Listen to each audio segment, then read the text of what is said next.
This is a senior leader of the DSA, and she was interviewed by The New Yorker. The New Yorker is a fairly left-leaning publication, so in a sense, it was a fairly friendly interview. That said, I don't know that she comported herself well. She certainly has a type. You look at her right away and you're like, okay, I see where this may be going. But, let's give her a shot. Let's give this lady a chance, see what she has to say. Megan, let's start with first principles. What, to your mind, is democratic socialism? Yeah, so just very simply, it is people having a democratic say-so in all of the things that they need to survive. So democratic control of their workplace, democratic control of their housing, and democracy in what we already know as democracy in the political process.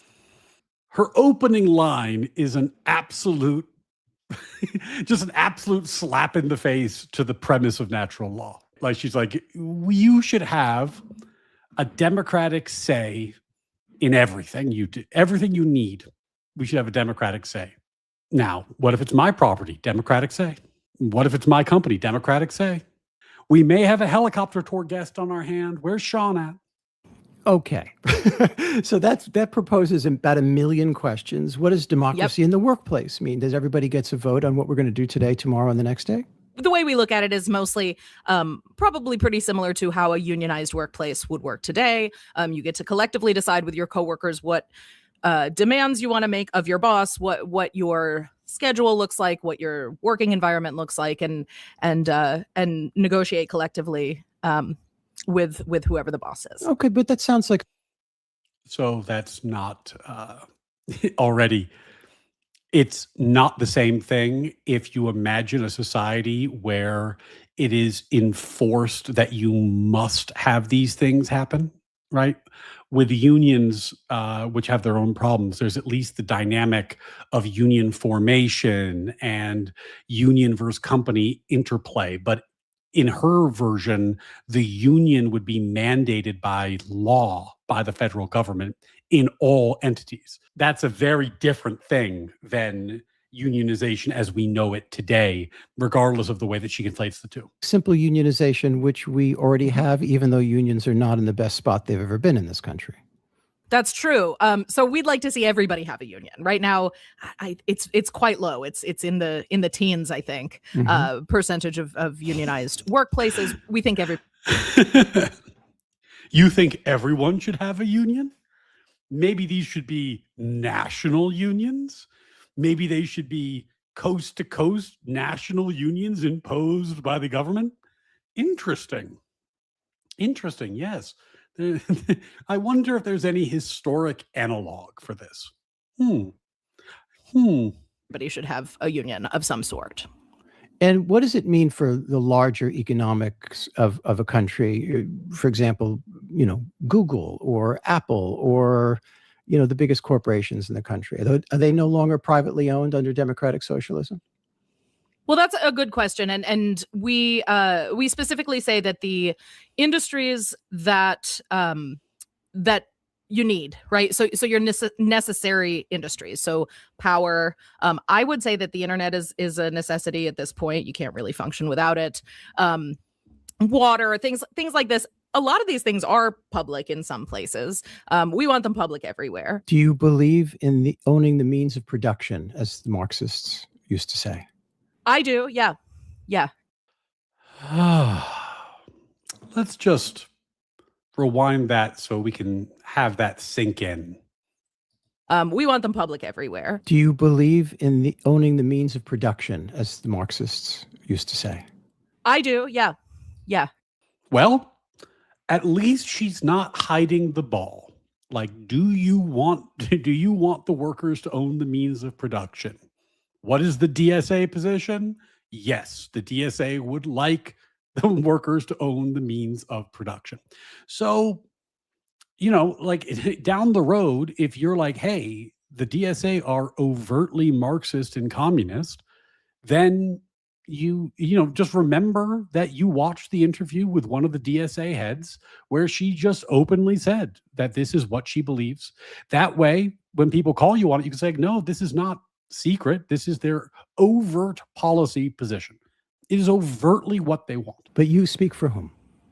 Well, I speak for the Democratic Socialists of America, and I think that you will find the demand long term for the working class to be in charge of the means of production is one that is pretty universally held.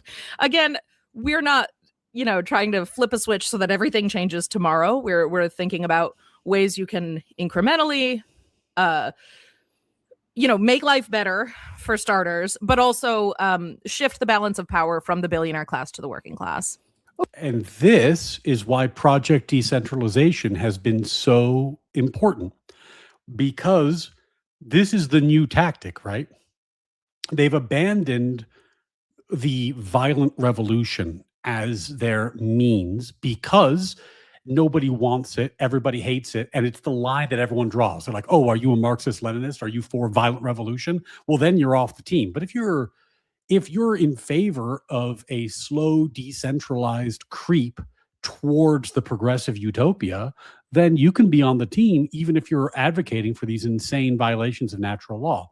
So this is why we have to be able to call this out. And this is why I've been deep diving this historic argument about the rise of progressivism in America over time, because you have to be able to point out this stuff in real time and say, like, no, we're done letting you roll up the carpet behind us. We're sick of this progressive just the tip argument. We don't want to see what happens next. We know what comes next. We've seen you play just the tip before. We don't need an object lesson. We get it, and we're not interested. Okay, so what is the difference between democratic socialism and what exists in a lot of Europe, which I would call social democracy, which is to say a greater emphasis and maybe a higher tax rate in order to have things like what we would call Medicare for all or single payer or either free or radically less expensive higher education. And I think, and I'm going to take a wild guess here, if you were using that vocabulary instead of the socialism category, you might have more adherence. Maybe, but the reality is that we do not think that we're not fighting for a kinder, gentler capitalism. We think that a democracy that's really controlled by the working class is the ultimate goal. Social democracy.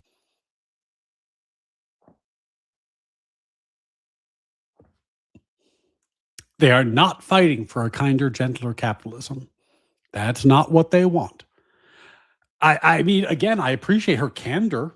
If nothing else, she's not hiding the ball. She is not hiding the ball. She is opposed to capitalism writ large. When you say we, forgive me, Megan, but when you say we, how is that stance arrived upon? Who's we?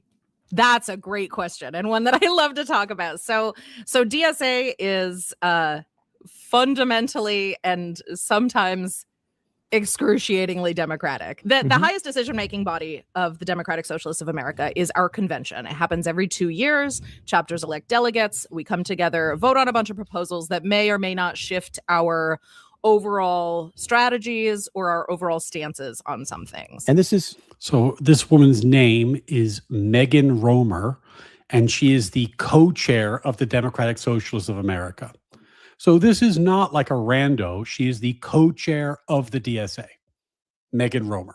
So if you talk to anybody and they say, oh, the DSA, they're not like anti-capitalist. They just want to have better worker protections. No. She was very clear. The goal is to go to a worker-controlled economy and get rid of capitalism. She does not want a kinder, gentler capitalism. She was very clear. Megan Romer, co-chair of the Democratic Socialists of America. These are representatives from a base of how many people? Well, right now, I think we're at 129,000 people.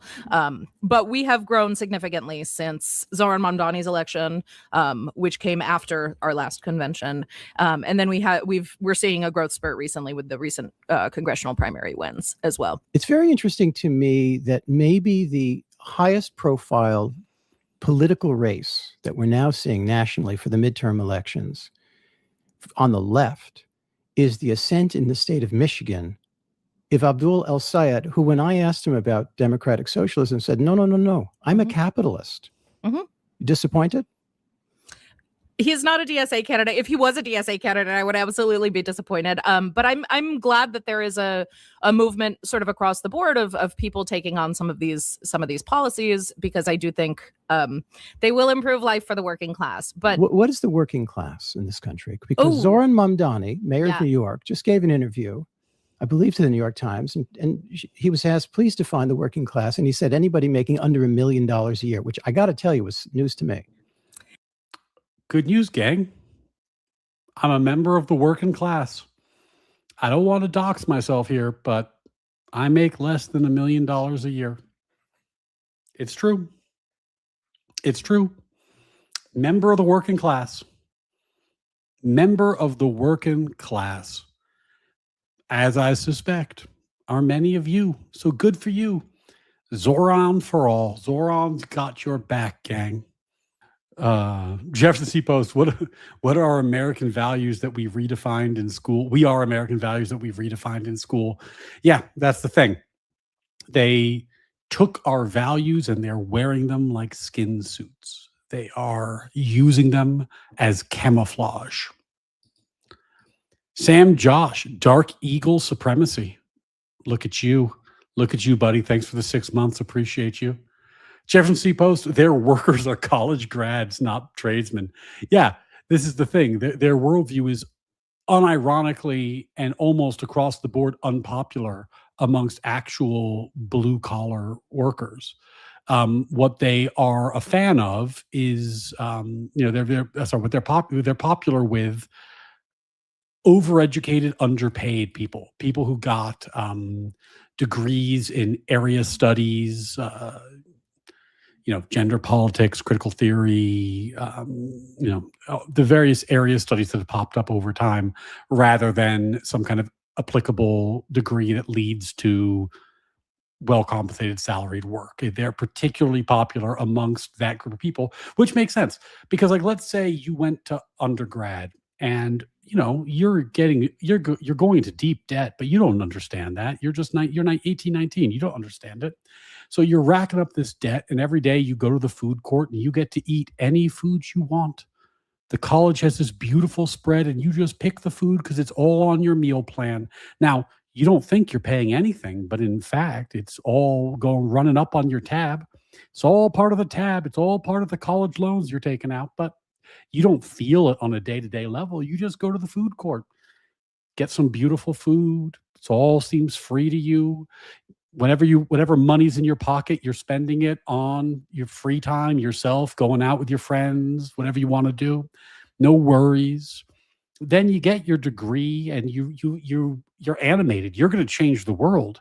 You're going to fight for equity. You're going to go out there and talk about social justice and pedagogies of the oppressed and how identitarian politics have led to oppressor groups historically, and how you're going to fight for the little guy. And you graduate with this degree and you're $300,000 in debt, and nobody wants to pay you a goddamn thing. Nobody gives a fuck. Nobody cares about your highfalutin ideas.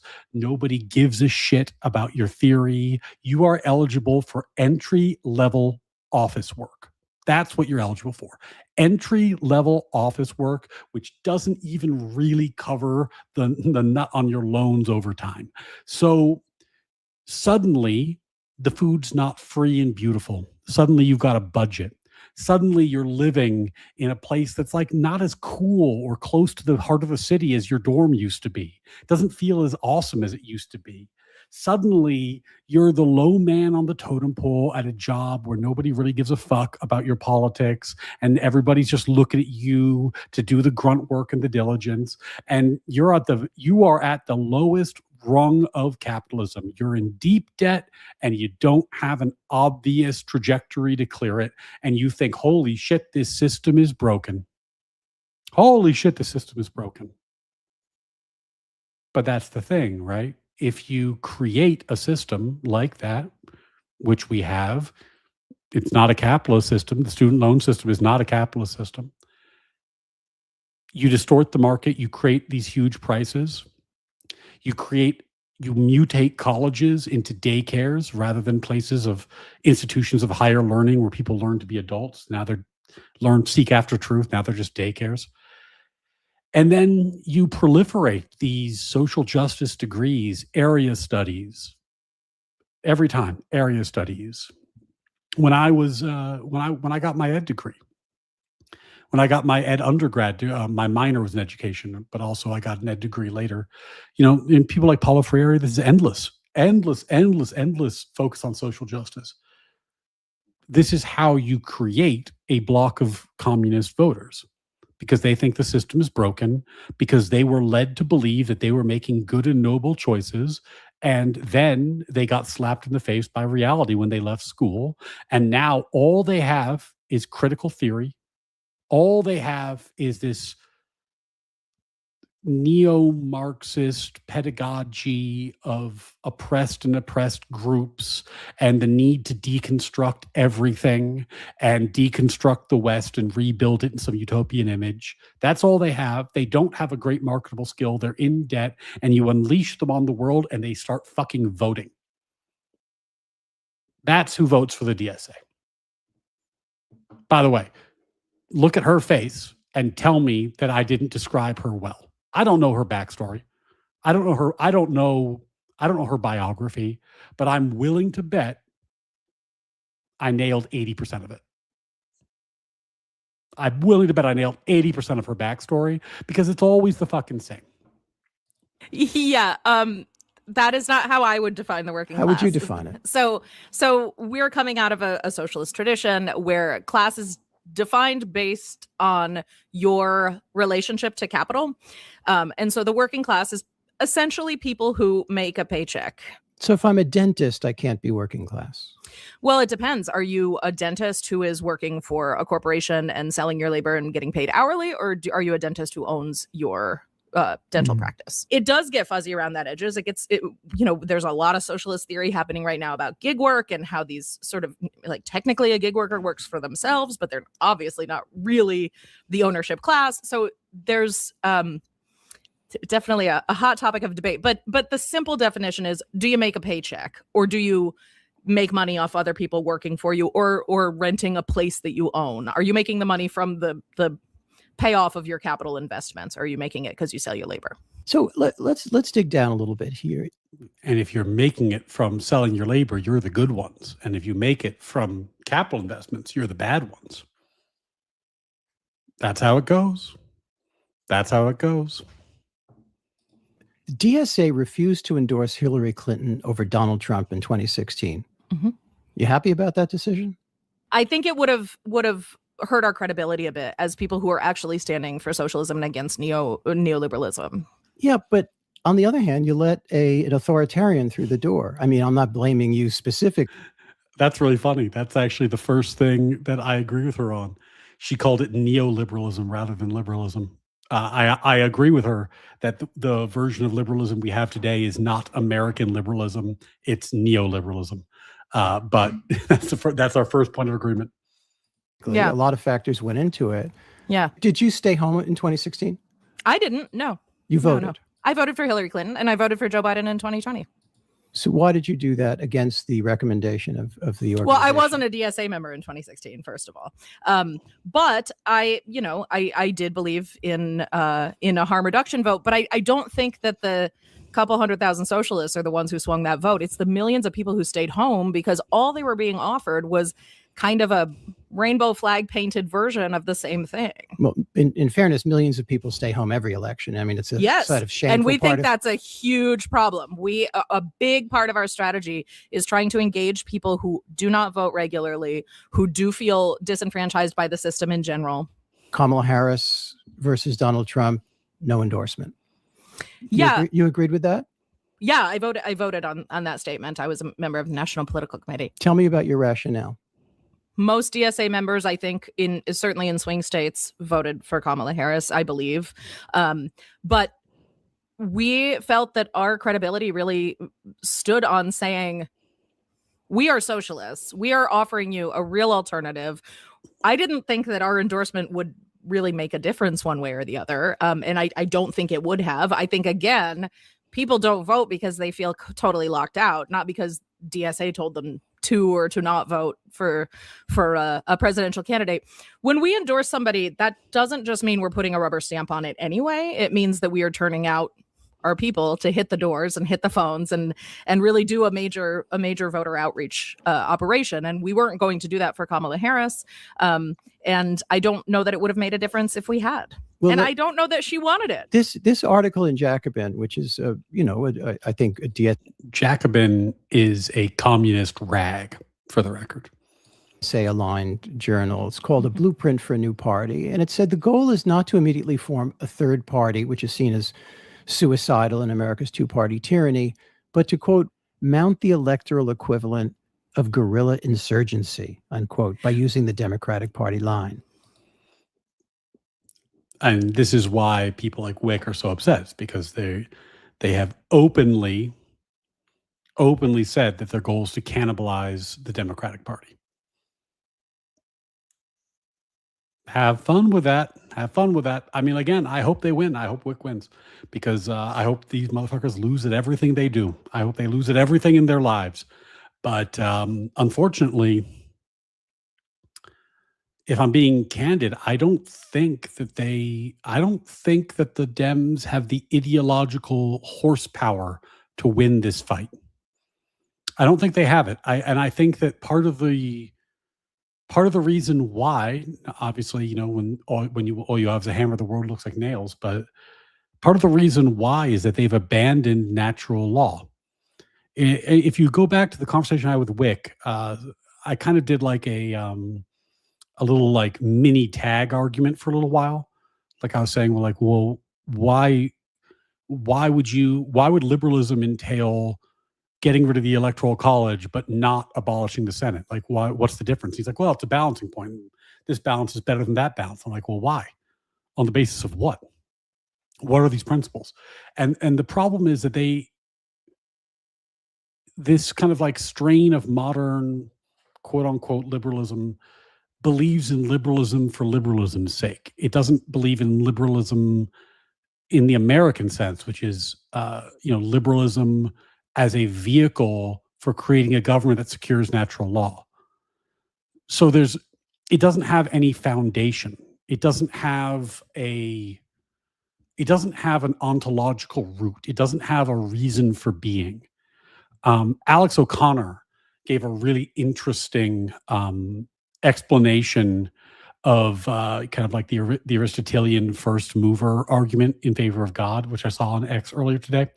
And what he did is he distinguished that when you're talking about like ontological causation arguments, there's a little bit of sloppiness in the way we describe things. We often talk about causation in terms of horizontal timing, like your grandfather had sex with your grandmother, and as a result, that created your father, who had sex with your mother, which created you. And these things happen in a row. But by the time your father and your mother got together, your grandfather was long dead. And though your grandfather caused your father had independent causal power when he created you, and your grandfather was not really part of it anymore. On the flip side, there's hierarchical causation, where we say, for example, I'm holding this cup. Well, how am I holding this cup? Well, my fingers are grasping it. And how are my fingers grasping it? Well, they're part of the structure of my hand and wrist. And how is my hand and wrist supporting it? Well, it's attached to my forearm, to my elbow, to my shoulder. And then all of that comes back to my volition. I'm choosing to hold the cup. And if any aspect of this hierarchical chain of causation failed, I could not hold the cup. If my fingers were broken, if my elbow was broken, if my shoulder was broken, if my will didn't exist, I couldn't hold the cup. And when people talk about God as the kind of like origin of causation, they mean it in that sense.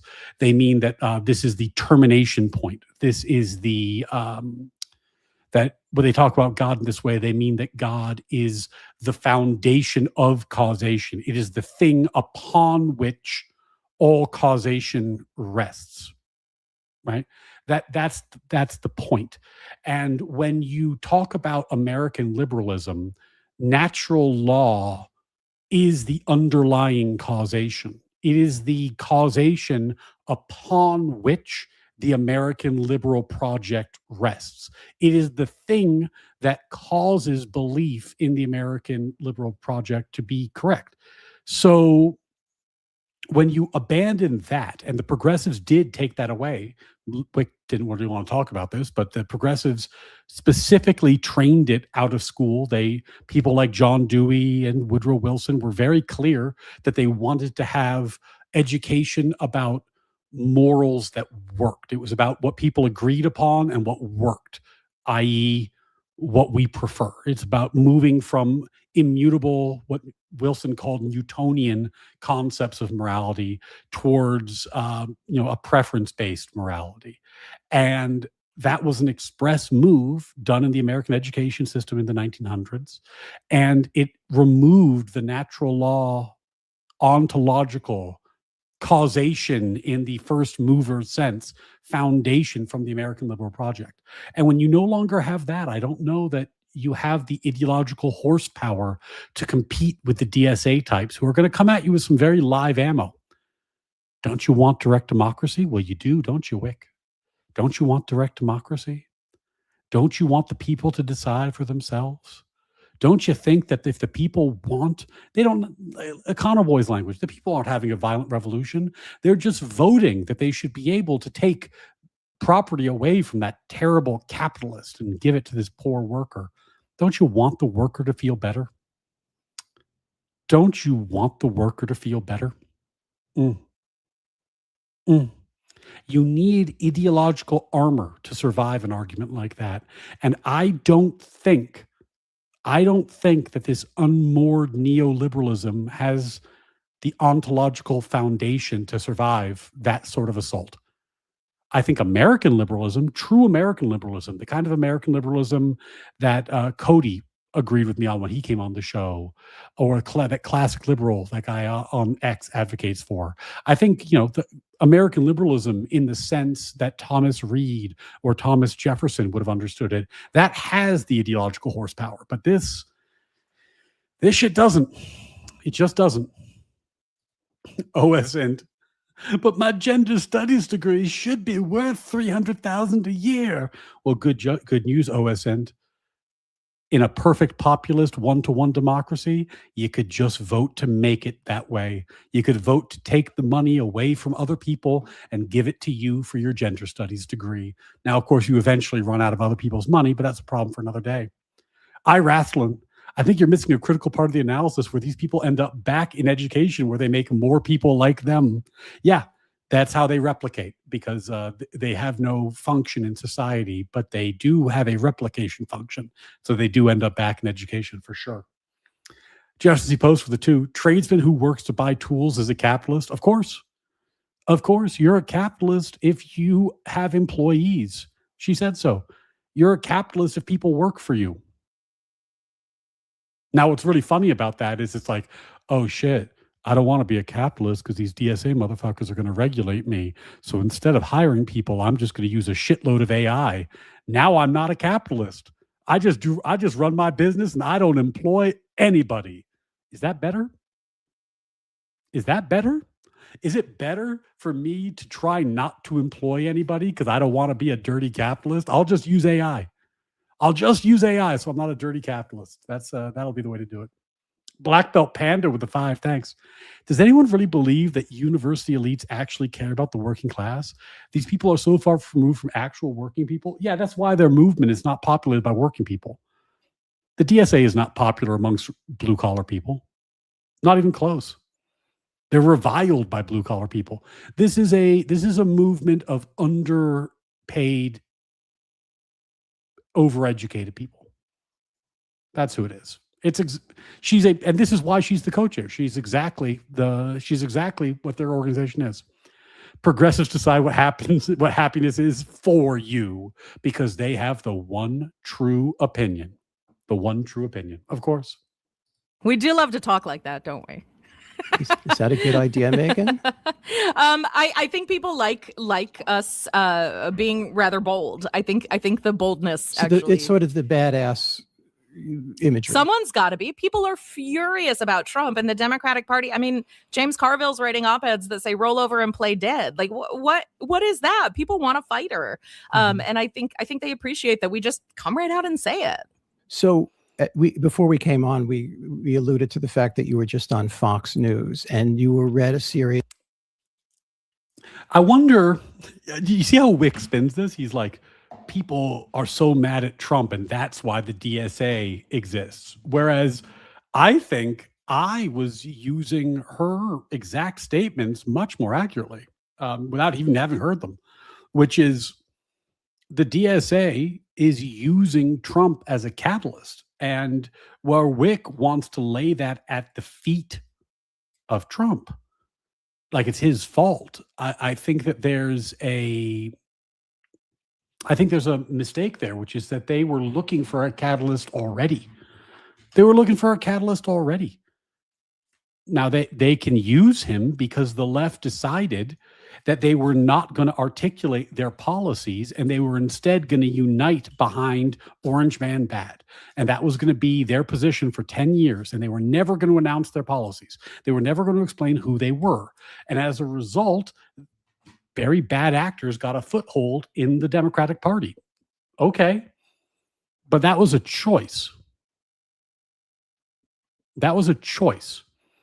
Take responsibility. It's like, it's the systemic racism argument, right? They're like, well, yeah, the DSA is taking over the party, but we're not responsible for that. It's systemic TDS. Don't you understand? It's systemic TDS. You see, we're not responsible for the things that we did because of our TDS. We were oppressed by our TDS, in fact. It's systemic TDS. What are you going to do? Nothing can be done. Of positions, statements, you very cheerfully responded yes, without any embarrassment to this, series of issues. I think open borders was one. Why are you for open borders? I think to a lot of ears it sounds like a John Lennon song, not a political reality. Well, John Lennon was very popular. I think, again, all of these policy points, they're all part of this long-term goal where we are putting huge amounts of resources into alleviating poverty, into stopping destabilization of countries internationally that are causing a huge migrant flow. But most people in the U.S. are here because of a prior period of unrestricted immigration or of much looser immigration. We put caps on certain countries and don't allow migration from other countries, and then kind of wide open for some countries. I understand that, but people would argue back and say, okay, that there may be deep flaws in both the history and the system of immigration. Mm-hmm. Why not correct those flaws and make them more just, but by just throwing the gates open, whether it's the gates of prisons or the gates of immigration, that chaos will ensue. I think you probably get that argument a lot. Sure. And we're not saying throw the gates open. We're saying let's do that. Let's look at where the system is really flawed. See the argument again? We're not saying throw the gates open tomorrow. We're just saying we'd like to throw the gates open eventually, and let's move towards that incrementally over time. Right? Once you see the argument, they just use it over and over and over again. Really problematic. I think that's called immigration reform. It is, but we think that you have to look at all of these things from first principles, right? We started here from first principles. So what do we want out of an immigration system? Let's start there. That doesn't mean thinking from just throwing open the borders and then building from the ground up. It means reforming the system we have while we rethink the system, while we build this new one from the ground up, and then... By the way, the way she's using first principles is code for abandoning Chesterton's fence as a concept, right? The way she's using first principles, she's saying, whenever I need to decide a matter of policy, I look to first principles being socialist principles, and that's what we ought to do. That there's no room in her system for what has worked historically. It's all, first principles from a socialist perspective. It's absolutely a move to avoid any sense that tradition should be a guide for what comes next, or any acknowledgement that tradition is essentially how people historically solved problems. And that maybe you could talk about how to improve the system, but that things were solved historically the way they were solved because it was a solution to existing problems, and that if you remove the tradition, the underlying problem may in fact reemerge. Hopefully eventually flipping the switch. Do you believe there should be millionaires in this country? I'm less concerned about millionaires, more concerned about billionaires. I don't have like a hard line where it's where How you're much? good I guess what I'm bad. asking is, how much is too much? Yeah, I think the question is less about how much is too much and more about what are you doing to keep and maintain and get that wealth in the first place. I think most billionaires got their wealth because they exploited the working class in some very significant way, usually. Are we exploiting people is the bigger question. What is exploiting? I hope he asks her, what is exploiting? Like, she's saying, there shouldn't be people who exploit other people. Well, what is exploiting? Right? Is providing jobs exploiting? I think she'd say yes, it is. As opposed to some sort of arbitrary red line of you can have this much money or not have that much money. But we do believe in taxing the hell out of millionaires. Yeah, absolutely. Well, what does taxing the hell out of them mean? Yeah, I don't have like a solid, but I think, but shouldn't you? I mean, if you're the co-chair, of the DSA, shouldn't you be more specific than just taxing the hell out of something? Good question. Good question. What does tax the hell out of millionaires mean? What does it mean? What does it mean, Miss Romer? Tell us. What exactly do you mean? So again, it's democracy, right? And we have to look at what we need to spend and what we need. We don't want to depend on the existence of millionaires because that means people are still getting exploited. So yeah, we need to look at what we need to pay for in the interim. I thought you said she was more worried about billionaires than millionaires, but now she's saying the existence of millionaires is evidence that people are being exploited. Did you catch that? The existence of millionaires is evidence that people are being exploited. And it goes back to democracy. Now, go back to what I said to Wick last night, that what the socialist DSA types want is to move towards a one-to-one populist democracy where they can vote to give themselves a raise out of your money. They can vote to give themselves a raise out of your pocket. One-to-one populist democracy. That's what they want. And the thing our founders was most afraid of was populist democracy. And that almost every single aspect of our federal government, the Senate, the Supreme Court, the Electoral College, the Bill of Rights, these are all restrictions of one-to-one populist democracy. Okay.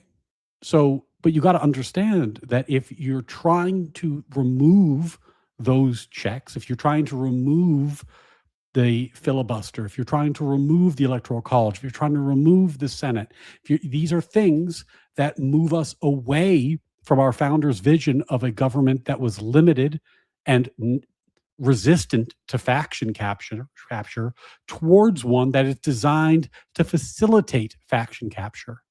And I don't have the exact quote in front of me. I should look it up. But, Madison and Hamilton were very clear. They did an analysis of pure democracy as a form of government. They looked in Greece and they looked at countries that tried this. And these were countries that were prone to turbulence and messy demolitions and deaths as nations, because one-to-one democracy does not work as a system of government for a country. It just doesn't. It could work for a commune or a small town, but it's not going to work at scale. And our founders knew this, and nothing about human nature has changed. We know more, we have more technology, but natural law remains the same. Human nature remains the same. And the pitfalls of one-to-one direct democracy that our founders were aware of back then exist today, just in new and more pernicious forms. What sort of tax base we need for that to happen, and then and build from there. Is support of Israel in any form essentially a red card in DSA? As I understand it, in 2024, DSA's National Political Committee withdrew its endorsement of Alexandria Ocasio-Cortez over her support for a House resolution stating that denying Israel's right to exist is a form of anti-Semitism, and her local chapter stuck with her. And this was an argument that continued on. Where are you on it? Yeah, so that was like a very complicated and very like inter DSA bureaucratic question, but convention decided that this is a solid red line. No defense or economic support for Israel.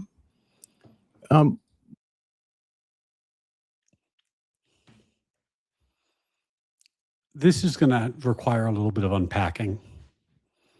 Let's see if I can connect the dots. They're socialists, so they should be primarily concerned with the working class within the country, right? But they are not only concerned about that. It turns out that their socialism also requires open borders. Their socialism also requires cutting off Israel from all U.S. aid. Well, how do you connect these dots? There's nothing about economic socialism that entails preferring Palestine to Israel or entails favoring open borders. Like, you could be economically socialist. In fact, Bernie Sanders himself in 2016 and earlier was very opposed to immigration. If you look at Bernie's campaign statements and what his policy positions prior to 2016, Bernie took the position that immigration was a capitalist trick. Immigration was a thing that your capitalist masters were doing to drive your wages down. That's what Bernie Sanders' position was. But how did this change? This goes back to the long march through our institutions, because Marxism economic theory was a total failure. You almost never run into a Marxist economist because Marxist economics don't work. But these theories, through the Frankfurt School, through critical theory, mutated. And they mutated into almost an ideological worship of the underdog, because through the postmodern, post-structural critical theory lens, there's only power. There's no truth. There's only power. Now, remember, natural law is a truth claim, but they're claiming there is no truth. There's only power and social dynamics. So people who are oppressed have the least power. So they're the good ones because they're not doing any of that bad oppression stuff. So whoever has the least power is the good one, and they're the one you should side with. Who has less power? People in America or people trying to immigrate to America? The people trying to come here. Who has less power, Palestine or Israel? It's Palestine. And that's going to be the lens they look at through the world as long as it's convenient. If it ever flips the switch, if they ever have to ask, well, men are now underrepresented in higher education, do they have less power there? They won't ask that question.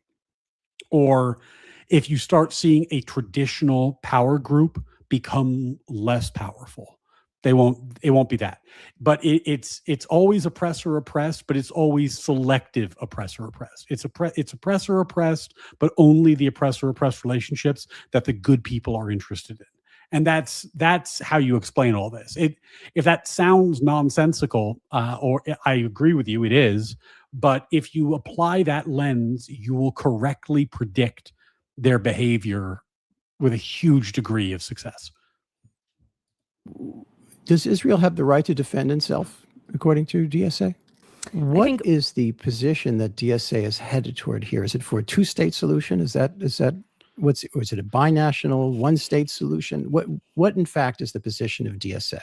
Yeah, so our position is a free Palestine with the capital in Jerusalem. And so I think that could be safely read as a one-state solution. So the Camp David Accords that were being negotiated at the beginning of the century under the Clinton administration, had the Palestinians accepted it, that would have satisfied you? Good question. I need to look at what the actual specifics there were. I don't know them off the top of my head. But so when you say, does Israel have the right to defend itself? Peoples have the right to live in safety. Absolutely. But if that safety means doing genocide to somebody else, then no, that's not defensible. Daria Lisa Avila Chevalier recently won a primary election in New York City, and is almost sure to win the general election. She attended on October 8th pro-Palestinian, pro-Hamas rally, which many people saw as a justification of the October 7th attack. And An October 8th rally? Yeah, that's if you were attending a rally, a pro-Hamas rally on October 8th, that's not after the war, that's October 8th. Yeah, I think that's pretty fair to read as a pro-Hamas activity. some of her tweets have been extremely ugly on this score and on others. Do you fully support her in all these activities and what she's had to say? I think Daria Lisa can speak for herself, certainly, and I think she's apologized for some pieces of that, and has been not for quite attending that rally. unapologetic about other pieces of that. And Do you support her yourself in that? yeah, I do. Why? Because in other words, you would have gone to that rally had you been able. That's a good question. I probably would have. Yeah. I don't live in New York City, so I wouldn't have. One day after the slaughter of 1,200 people and taking of over 200 hostages, you would have come and rallied behind Hamas. Oh shit. The dude, the New Yorker's like, oh, really? Hold on. I want to see that little face he made again. Slaughter of 1,200 people and taking of over 200 hostages, you would have come and rallied behind Hamas.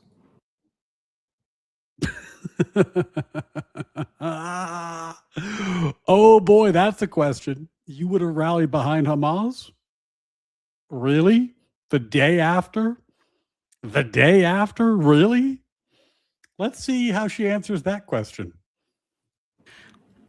I think that October 7th was largely inevitable. If you put people in an open air concentration camp and you deprive them of rights, of dignity, of food, of the ability to live in safety, you have to expect that they are going to not take that for that long. And that is not defending any harm of civilians or of non-combatants. Well, sure. That is.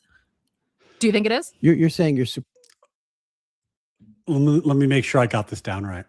It's inevitable because they were oppressed in such a way that their ultimate actions are not their fault, because they do not have equal moral dignity. They are not equal moral agents. They are not people who are responsible for their actions. They're not responsible for their actions. Remember, equal moral worth cuts both ways.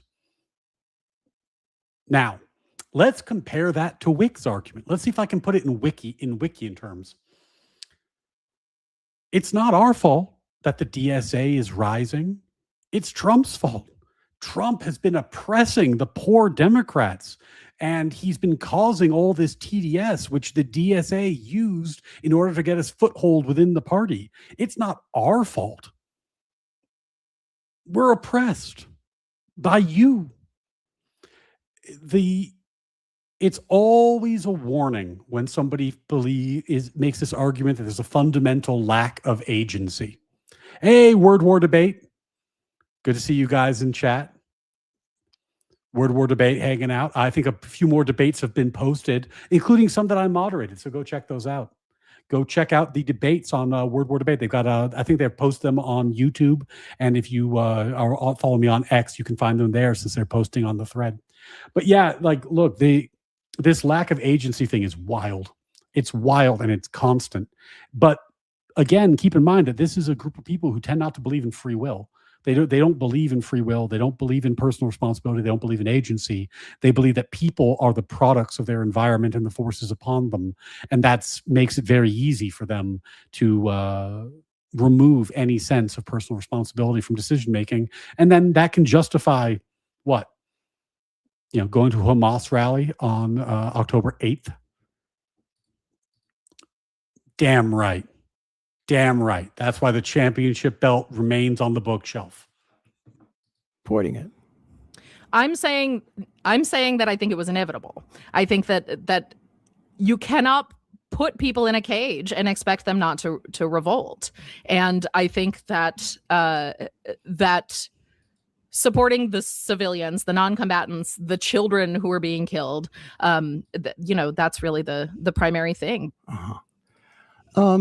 So you live in upstate New York. You describe yourself as a Jon Stewart liberal. Tell me about your life until 2018. What were you doing? Sure. What was your mindset, and why did it change? Absolutely true. Got most of my news from Jon Stewart. That was my primary news source. I'd read the Sunday Times and I'd read Jon Stewart, and I did read the New Yorker, and sometimes even for more than the cartoons. I appreciate that. But what happened? What turned? So after Hillary Clinton did not win, and I was supportive of Hillary Clinton. I was not a registered Democrat at that point. I was registered independent. And her and Brian Shapiro, registered independents. Registered independents, her and Brian Shapiro. Can't you tell? They're not on the far left. They're registered independents. Then she didn't win, and I was horrified. I was baffled. I tried to become involved in the Democratic Party. What I ended up involved in was this like women's club where you'd like have speakers. Like weren't actually making any decisions. You were hearing people talk about a book. And that was all really frustrating because I was like, who's doing anything? What are we pushing anything toward? And a friend who was a folk musician said, we are starting this DSA chapter. You should come to a meeting. And I was like, ugh, the socialists. And I was like, all right, well, I'll come to your meeting because we're friends, but I'm not saying comrade. And I went to the meeting and I was just so relieved they were actually doing something, just anything. They had plans to just do something. We're going to lobby for this bill. We're going to do this community service activity together. We're just going to do stuff. And I was like, great. And then organizing and actually thinking constantly about like what an actual... Okay, am I losing my mind right now? Remember, I tried to explain this to Wick, and I just don't know that we're going to be able to convince our friends on the other side of this very obvious point. The DSA is not equivalent to MAGA. The DSA is equivalent to the Nazi Party. They are communists. And the problem is that in America, the communists won the PR war. The Nazis were the bad guys. The communists were the good guys, or at least not bad enough, so that people will wear hammers and sickles like college kids. They'll wear hammers and sickles on their backpack at a college. They would never wear a swastika, of course. Of course, we know who the bad guys are. It's the Nazis. But because there isn't this intrinsic disdain, this contempt for this particular ideology, which we should have, because communism is absolutely as poisonous and as morally reprehensible as Nazism. These are not distinctly one. These are awful, murderous ideologies. Awful, murderous ideologies. But one of them got a hall pass. So how does she describe this? She goes, I'm going to go to this socialist thing, but I'm not saying comrade. But at least they're doing something. At least they're doing something. You hear her say that? She said, oh, I'll play it for you again. Stuff. And I was like, great.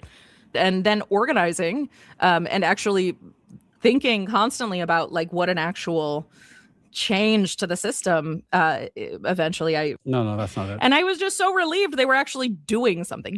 I was just so relieved they were doing something. Now, that is a statement that she gets to make because the social stigma for communism was removed or insufficiently maintained. Could you imagine somebody making that same statement for a Nazi rally or a KKK rally? They're like, I'm not a racist. I didn't want to go to the KKK rally, but then I went there and I was just so relieved they were doing something. I was just so relieved they were doing something.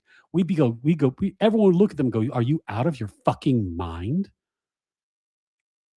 Are you out of your fucking mind? You're so glad they're doing something. But she is playing this card because the long march through our institutions has led to a generation of overeducated, underpaid people who are actually quite sympathetic to communism and neo-communism, Marxism and neo-Marxism in all its pernicious forms. So when she says something like this, they go, oh yeah, at least they're doing something.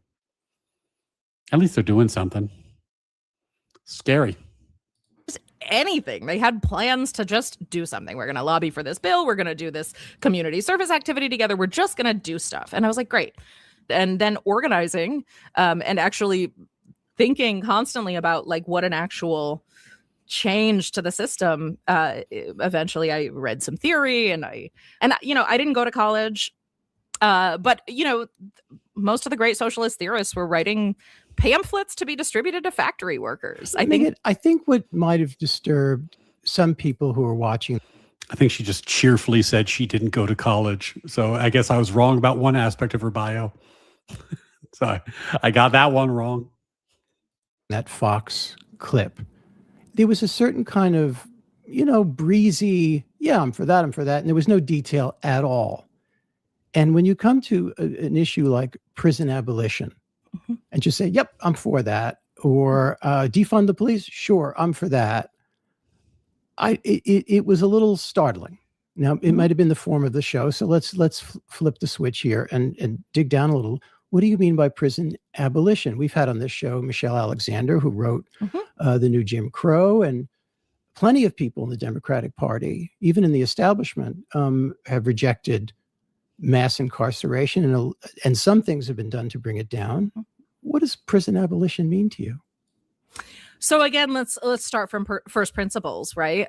What do we need? We need safety. Let's not begin from first principles. Let's begin. Based. See, he's caught on to the game. He's caught on to the game.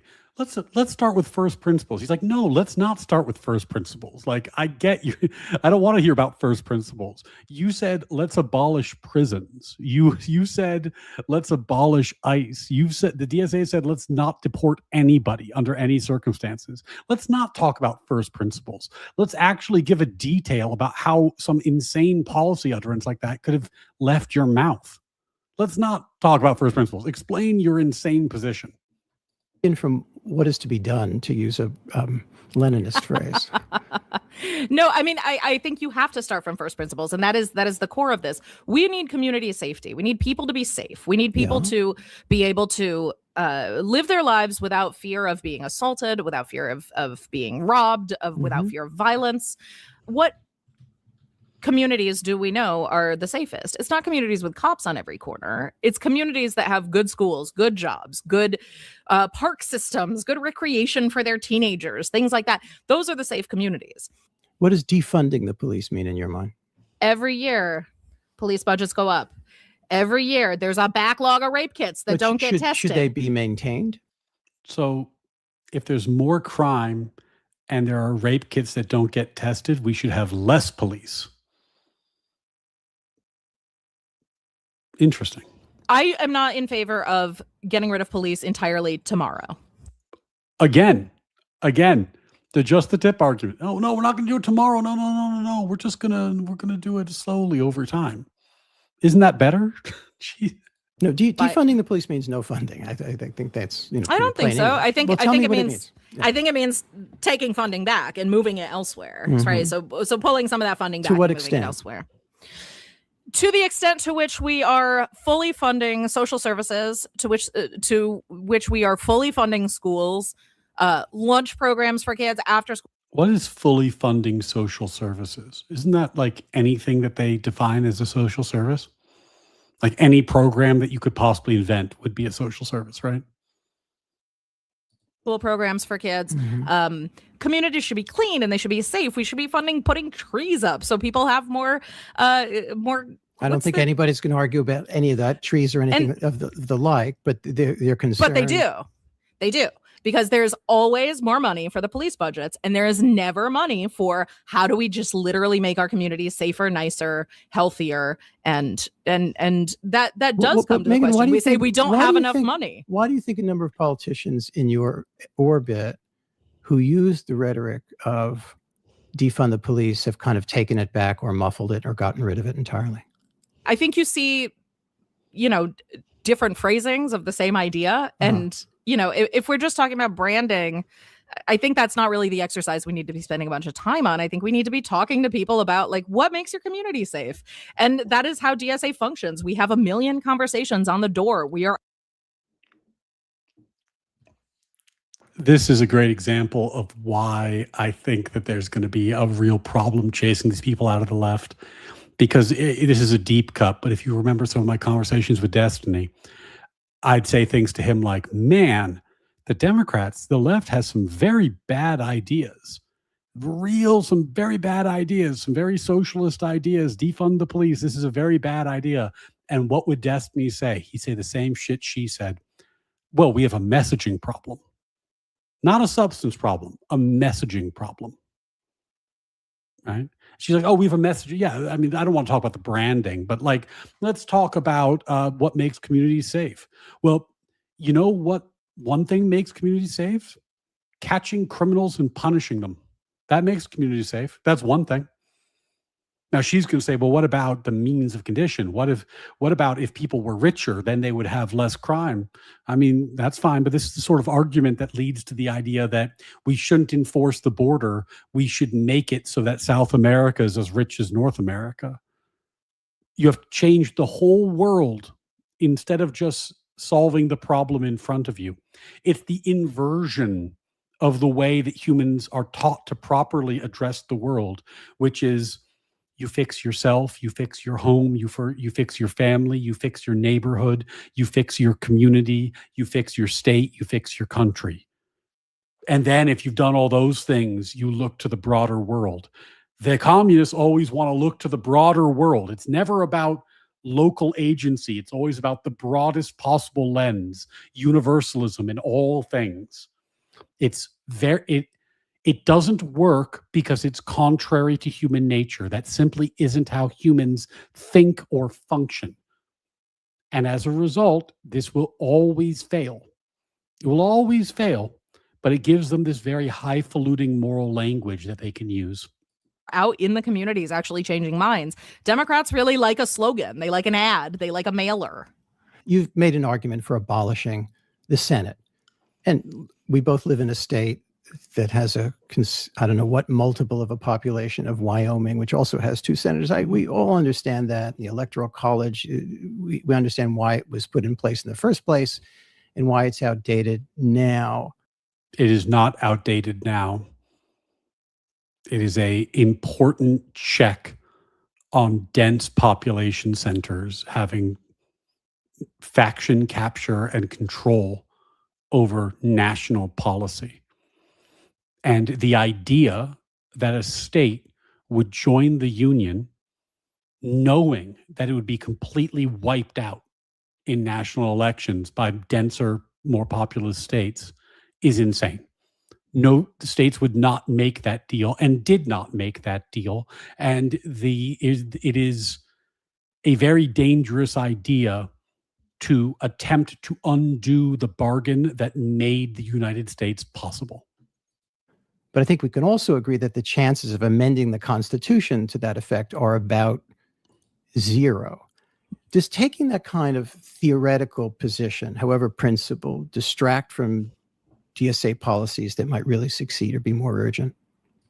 I don't think so. I think taking principled positions tells people that you're principled.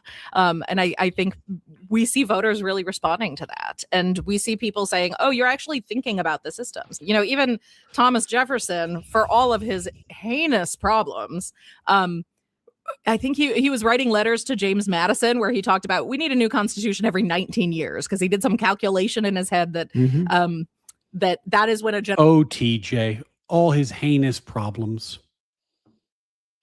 By the way, if we had a constitutional convention every 19 years and you tried to foist no electoral college on Wyoming, Wyoming would have the right to secede during the constitutional convention. Part of the reason we don't have constitutional conventions is that it opens up the floodgates. You never know what you get on the other side. You're not guaranteed to still have the United States after a constitutional convention. Generation changes over, and he said people should not be haunted by these rules set for them by previous generations. So this is not actually it's not a Wait, she said what? He said what? haunted by these changes over. And he said people should not be haunted by these rules set for them by previous generations. Did Thomas Jefferson say people shouldn't be haunted by rules set for them by previous generations? Now, he did favor the Constitutional Convention. So every like 19, 20 years, she was right about that. So it's possible he said something along these lines, but that quote just couldn't be his language because he doesn't talk that way. Okay.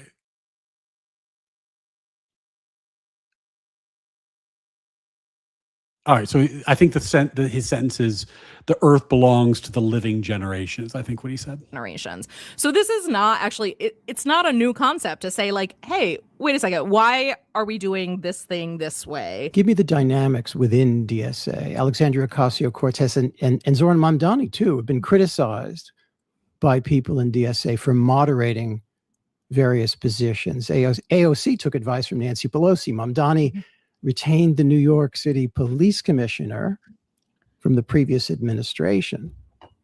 Yep.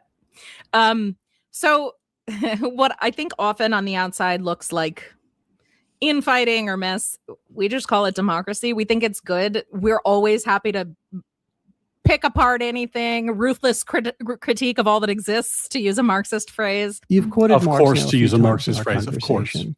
I did quote Thomas Jefferson too. So Not happily, not without ambivalence. well, I was ruthlessly critiquing him for all that exists. You think you're going to get far by quoting Communism. Marxist theory in this country, or do you think that kind of Cold War antipathy to Marx, to say the least, is gone? I think that people see that capitalism is not working for them. And I think, when you talk to people on the doors, they don't care if you're quoting Marx or Thomas Jefferson. They care about whether or not their building is safe, whether or not there are rats crawling around in their children's bedrooms. Oh, of course. But and you can Not of course. Not of course. I mean, I know this is not like a based interviewer, but ultimately, this is always the pitch. This is always the pitch of the Marxist is they invite you to trade your God-given rights for a little bit of temporary comfort, which they ultimately will take back. But by then, it's your turn against the wall, friend. Your turn against the wall, friend. say, hey, guess what? There's this thing in Vienna called the Karl Marx Hof, and it's a house, and it's named after Karl Marx, and it is dignified, clean, high quality social housing, and that is a real thing that exists. I think people aren't afraid of. Is there a model for a politics or a society that is real and existing in this world that you would like to see the United States copy or somehow be close to? I wish that more socialist experiments could be happening without CIA interference, without U.S. sanctions messing with it, But I wish that we weren't doing, spending billions of dollars to destabilize Cuba. I think there are lessons we can take from different socialist projects. I think the Cuban Family Code is a really interesting one in participatory democracy and the way that they changed their constitution to make it. I'm going to steal this line from Douglas Murray because I love it so much when he said it. And I'm trying to remember who he was talking to. I can't remember, but he was doing an interview. And he said, whenever you talk to a Marxist, they always say, well, it's never really worked. Like yes, there's been problems, but you have to break a few eggs to make an omelet. And in this metaphor, when you break a few eggs, you're talking about millions of dead people. Millions of dead people. And the spoiler is There's never an omelet. There's never an omelet. Never. Because fundamentally, this sort of communist collectivist project is contrary to human nature. It doesn't work. It just doesn't work. It is a system of government for a different species. For a different species. But they never fucking learn. They never learn. More egalitarian to make it is now in the world the most queer friendly constitution that exists. I also think, there are some serious problems, and I think that those problems are caused by the fact that we are spending billions of dollars to destabilize them, and they overcorrect. Queer friendly is a good point. Earlier you expressed some support. I think I was reading you right, for Hamas. I wouldn't call that a queer friendly organization, would you? I would not call Hamas queer friendly. I would not say that you can get a lot of social rights when you're under siege. I think that most queer people who have been killed in Palestine have been killed by Israeli bombs. See how this works? Cuba has this really wonderful system, and they'd be so successful if it wasn't for the US stopping it from being successful. But yes, I admit it doesn't work, but of course it's not their fault. And then he says, well, what about Hamas? You said that being queer friendly was very important to you. Hamas is not queer friendly. They throw queer people off of fucking buildings. And she goes, oh, well, of course it's not their fault because they're being oppressed by Israel. See, this is exactly Douglas Murray's point. You break a whole lot of eggs, but there's never a fucking omelet. Weeks preceding the invasion of Ukraine, DSA's International Committee released a statement blaming NATO expansion and the United States essentially for the crisis. After the invasion, DSA released a statement condemning the invasion and calling for a ceasefire.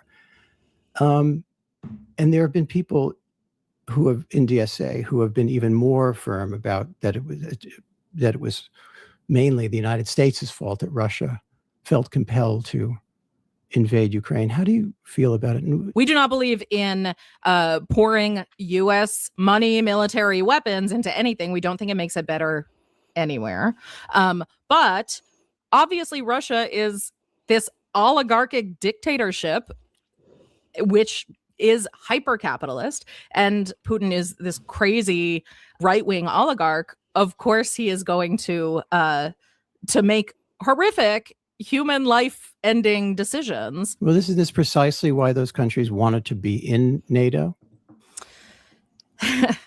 Yes, but why aren't we doing any amount of actual diplomacy? Why aren't we doing any amount of sending actual human beings to talk to human beings and figure out what?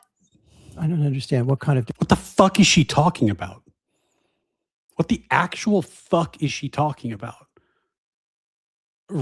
Russia's invasion of Ukraine has a lot of reasons. Capitalism is not top of the list. Like, Russia has historic control of that region. Russia would like to be a great power again and is invading to get ground and to increase its power on the world stage. Obviously, Putin's even said as much. And then there was the denazification thing that he said, but like, none of that is what has anything to do with Russia's actual invasion. This is whether or not you support Russia or Ukraine. Like, I've been pretty open about the fact that I think Russia ought be opposed, just like I think China ought be opposed, because I'm a U.S. hegemony enjoyer, and I like it when U.S. and its allies have power, and I dislike it when other countries gain power. So I don't want Russia's aspirations to succeed. But her argumentation is like, it has nothing to do with your economic theory, A. Then B, there should be diplomacy.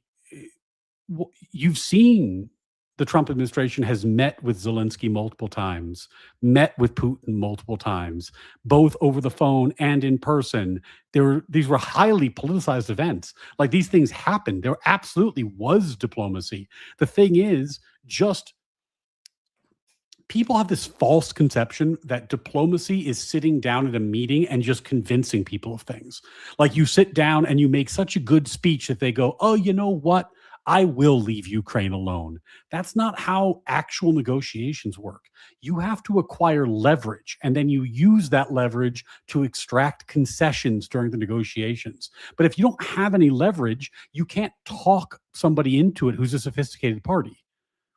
Sophisticated parties understand what the leverage is, and they will trade you something in exchange for your leverage. But they're not going to just like get talked into it because you made a funny speech. You charmed the pants off them. That's not what diplomacy is. You have to actually get leverage. That's how you make a deal. There's been all kinds of diplomacy, however, failed since the beginning of the invasion. We shouldn't send weapons to the Ukrainians.